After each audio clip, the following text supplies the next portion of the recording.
आप लोगों ने ऐसे कई टीवी सीरियल देखे होंगे जिसमें पहले तो लोग अपनी मर्ज़ी से शादी करते हैं, अपनी मनपसंद शादी करते हैं, लेकिन कुछ दिनों बाद उनके बीच में खटपट शुरू होने लगती है, तो वो तलाक ले लेते हैं और कुछ साल गुज़रते हैं और वो फिर से कहीं पर मिल जाते हैं, तो वो लोग पीछे के सारे गिले-शिकवे भूलकर फिर से साथ रहने का फ़ैसला करते हैं और फिर से साथ रहने लगते हैं, फिर से शादी करते हैं। तो ये तो थी टीवी सीरियल और टीवी की फ़िल्मों की बात, लेकिन जो मैं आप लोगों को कहानी सुनाने वाला हूँ, वो बिल्कुल रियल स्टोरी है। नमस्ते दोस्तों, स्वागत है आपका अपने यूट्यूब चैनल में। तो कैसे हैं आप सभी लोग? आशा करता हूँ आप सभी लोग बिल्कुल ठीक होंगे और स्वस्थ होंगे। ये जो मैं आप लोगों के लिए कहानी सुना रहा हूँ, ये कहानी है उत्तर प्रदेश के रामपुर के अजीम नगर की, जहाँ पर एक गांव है इमरता। इमरता गांव में एक निवासी रहता था जिसका नाम था अफसर अली। तो अफसर अली की शादी 2004 में गोरखपुर की एक युवती से होती है।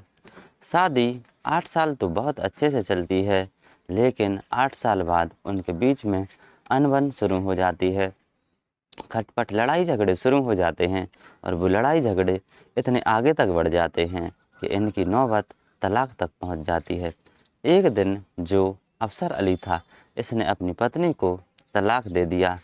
अब ये अलग अलग रहने लगे और इन 8 सालों में उनके 4 बच्चे हुए, जिनमें से 3 लड़की थीं और 1 लड़का था।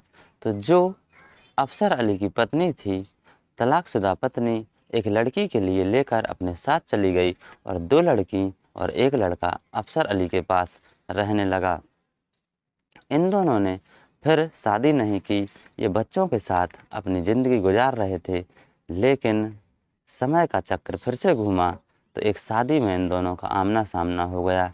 किसी रिश्तेदार के यहाँ ये दोनों शादी में इकट्ठे हुए, तो वहाँ पर जब ये लोग मंडप में जब शादी चल रही थी, तो मंडप में पहुँचे तो इन दोनों की नज़र एक दूसरे पर पड़ी, तो इन दोनों के आंसू छलक आए। इन्हें पुरानी बातें ध्यान आ गईं और ये सोचने लगे कि यदि जब वो गलती नहीं होती तो आज हम लोग साथ होते, आज हम लोग अलग अलग नहीं होते। ये मन ही मन बहुत दुखी हो रहे थे और रो रहे थे और परेशान हो रहे थे।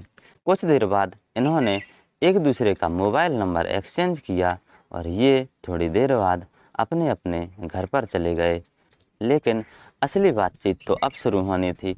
इन्होंने एक दूसरे को कांटेक्ट किया, फ़ोन लगाया और फ़ोन पर बात शुरू की। फ़ोन पर बात इतनी आगे बढ़ गई कि इन दोनों ने अपने सारे गिले शिकवे भुलाकर एक दूसरे से माफ़ी मांगकर साथ रहने का फ़ैसला कर लिया। जब इन्होंने साथ रहने का फ़ैसला कर लिया, तो बिना देर गवाए इन दोनों ने फिर से निकाह कर लिया और निकाह के कुछ ही घंटों बाद अपनी तीनों बेटियों और 1 बेटा के साथ ये लोग उत्तराखंड घूमने चले गए। तो दोस्तों, इन दोनों ने तलाक भले ही ले लिया था, लेकिन इन दोनों का प्यार बिल्कुल भी कम नहीं हुआ था, क्योंकि जब ये शादी के मंडप में एक दूसरे से मिले तो इनकी आंखों से आंसू झलक आए। तो उससे यह पता चलता है कि सभी लोग एक जैसे नहीं होते हैं। जो अफसर अली और उसकी पत्नी थी, वो बहुत अच्छे थे। किसी कारणवश इनका तलाक हो गया था, लेकिन आज ये फिर से साथ रह रहे हैं, अच्छे से रह रहे हैं। जो इनकी कहानी है, ये चारों ओर घूम रही है, बहुत वायरल स्टोरी है ये। तो दोस्तों, ये जो घटना है, इसकी एंडिंग हैप्पी हुई है। तो ये जो घटना है, ये गोरखपुर की घटना थी। तो कैसी लगी आप लोगों के लिए कहानी? कहानी पसंद आई तो प्लीज़ हमारे चैनल को सब्सक्राइब कीजिए, वीडियो को शेयर कीजिए, लाइक कीजिए, कमेंट कीजिए और बेल आइकन को प्रेस ज़रूर कीजिए। धन्यवाद।